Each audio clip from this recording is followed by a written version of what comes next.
welcome to Entrances and Exits, a gateway to world building. And so I'm going to be talking a bit about story, about user interaction, and just basically how to bring your worlds to life. So I just threw in some Willie Shakespeare here. I just wanted to highlight they all have their exits and their entrances. Okay, yay. Entrances and exits, that's what this is all about. So to start, who am I? Obviously, Kat shared my bio, but I am a virtual reality filmmaker and I lead the Unity for Humanity program, which supports social impact creators with grants and mentorship and community.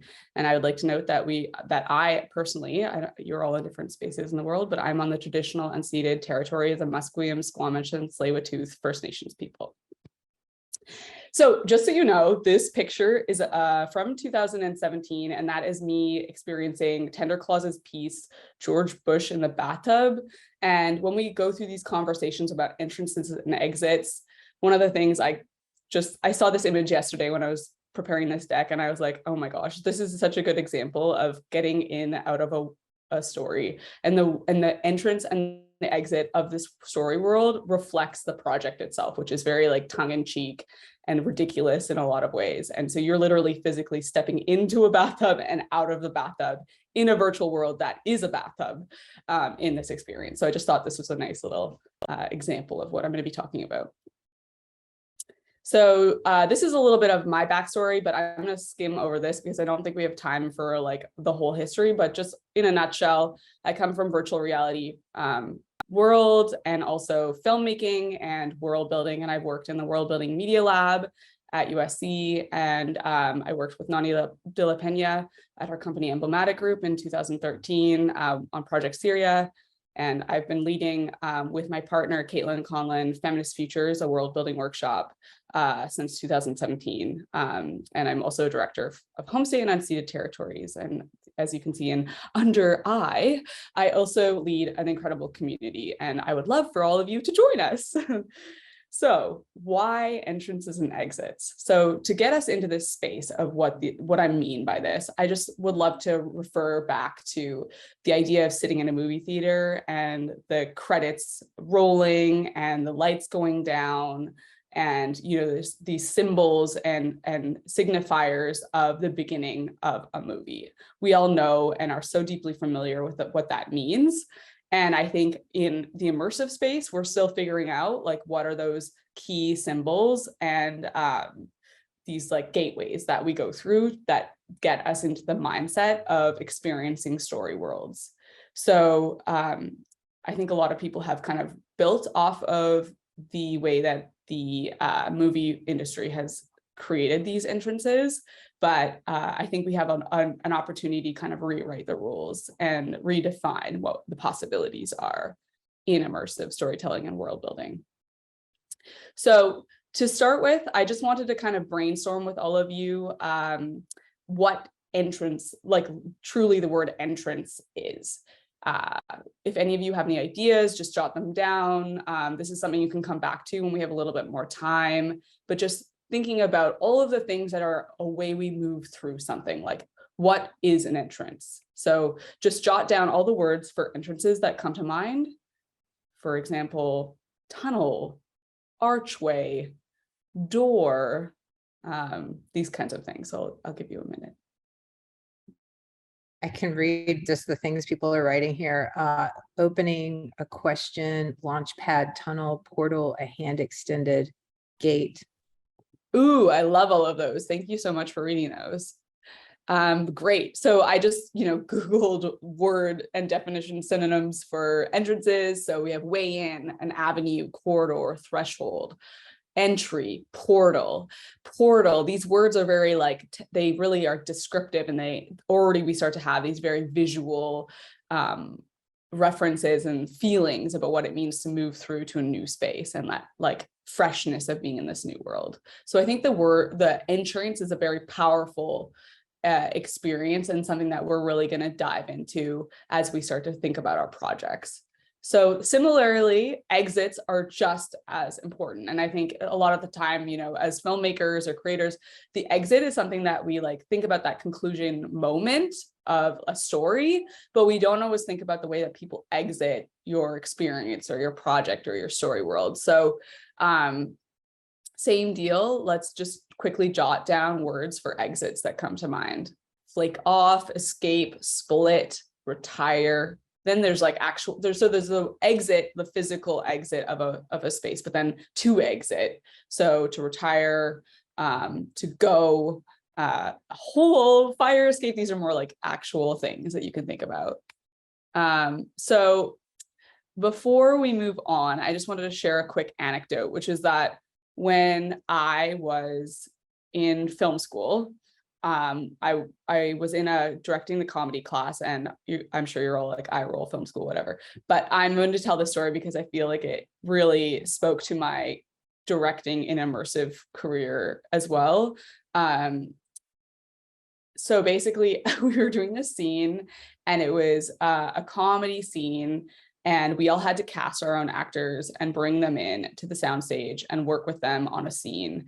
And we had to direct them, and then we got critiqued on our directing skills in the class. So anyways, I hired this guy, and he was lovely, like a great, great person, and extremely good looking. And so anyways, that's kind of like not necessarily important, but it added to some of the issues that occurred. But anyways,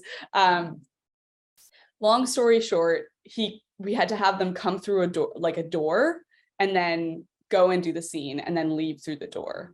And every time we did the scene, the door, like the way that he went through the door was not believable.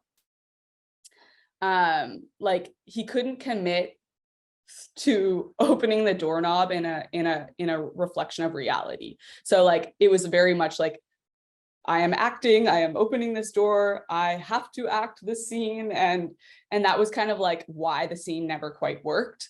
And so I ended up having to do something that I never thought I was going to have to do in my school career, which I had to like fire him from the job. And my like professor made me fire him. And it was really, really stressful for me. And it was a horrible experience actually. But for me, I now always remember this like experience of the door and the doorknob being this like defining thing about committing to the world of your project, right? Like that, it was just, yeah, I felt horrible. He ran into me at the LA Art Fair like years later and was like, why did you fire me from that scene? I was like, I'm sorry, my professor made me do it. You were great, and we could have worked on it, but there was a time crunch and we needed the scene to be done right. So anyways, this is a tangent, but that story will never leave my mind, and hopefully it kind of like helps to sort of remind you of this story. Where did I put my slideshow? 1 second. I don't see my slideshow.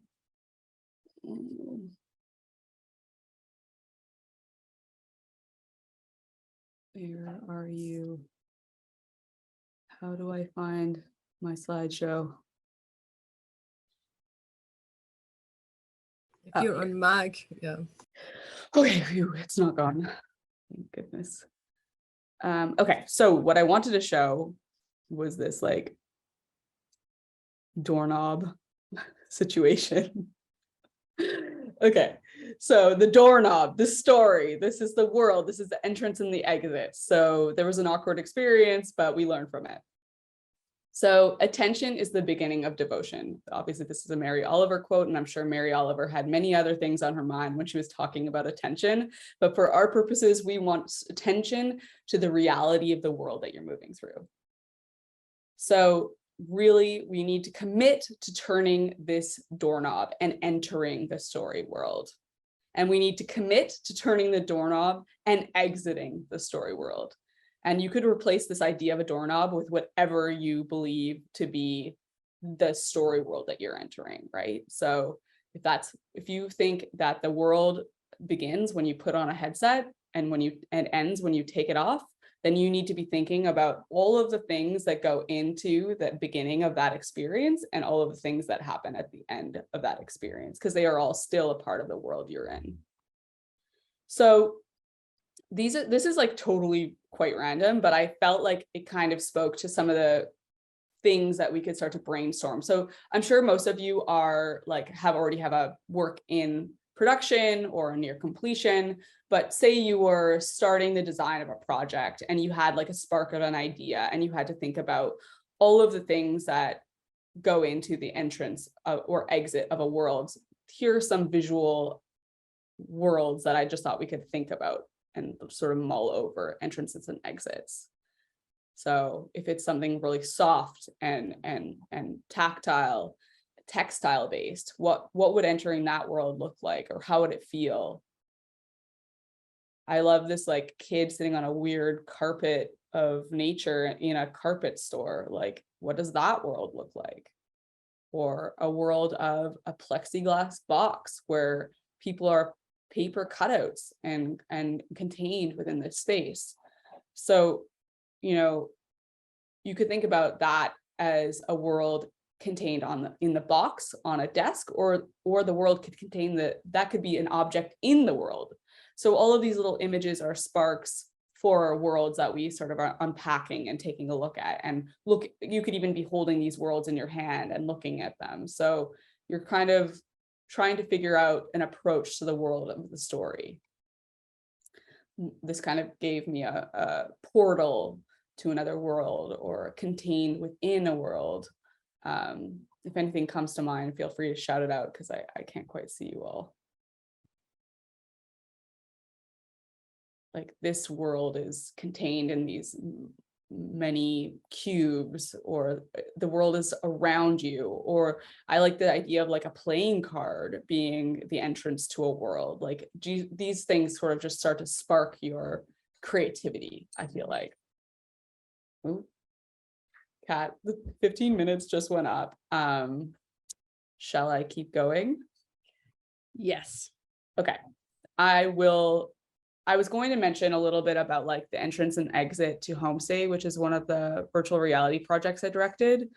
But what you really want to know with this world is that the interaction was, so when you clicked or used your finger to touch the leaves, that's what triggered the world to unfold around you. And that interaction started the world, like the credits like started with that touch interaction. And it also was reflected in the exit, in that at the end of the story, it is about mental health and suicide. And at the end of the story, you can never quite touch the final leaf to trigger the world to come to a conclusion. And that was intentional, in that we really wanted to create frustration and the idea that you'll never quite have the answers you're searching for. So the actual exit of the project spoke to the story, and playing with the expectations of exit got our message across. So I'll skip through this stuff, but gives you there's a lot more storytelling things that we can get into. Feel free to hit me up and we can go through these at another time. But yeah, let's jump into the Miro board. But before we get started, basically what you're going to see is entrance and exit. And so I want you to think about your project that you're working on, and just really collaboratively just start writing ideas. So I want you to describe the details of your entrance into your world with what you have already in your mind, with as much details as you can. So sound, what do people hear when they enter this world? What do they see? What do they feel in terms of touch and tactile nature? What do you step on? What is the movement of your hands or of your body in space? Where are you standing? So when you start to populate this worksheet, you can think about the world that you are creating and the feeling you want your audience to have, and then do the same thing with exit. And we don't have enough time right now, but I would love for each of you to also use this as an opportunity and maybe duplicate the worksheet or do it with pen and paper at some point, to think about this world in a really like you might already be restricted in some ways, being attached to a very specific way of thinking about your story, but free your mind from what you already have and the realities of production, and think about a more like wild version. Like, what would a crazy sky is the limit version of the interaction of these entrances and exits feel like? What would be the thing? Like, what would be that picking up of a playing card and going through the door of the playing card's house? Like, what is the craziest thing you can think of? What gets you excited? What is that magical spark?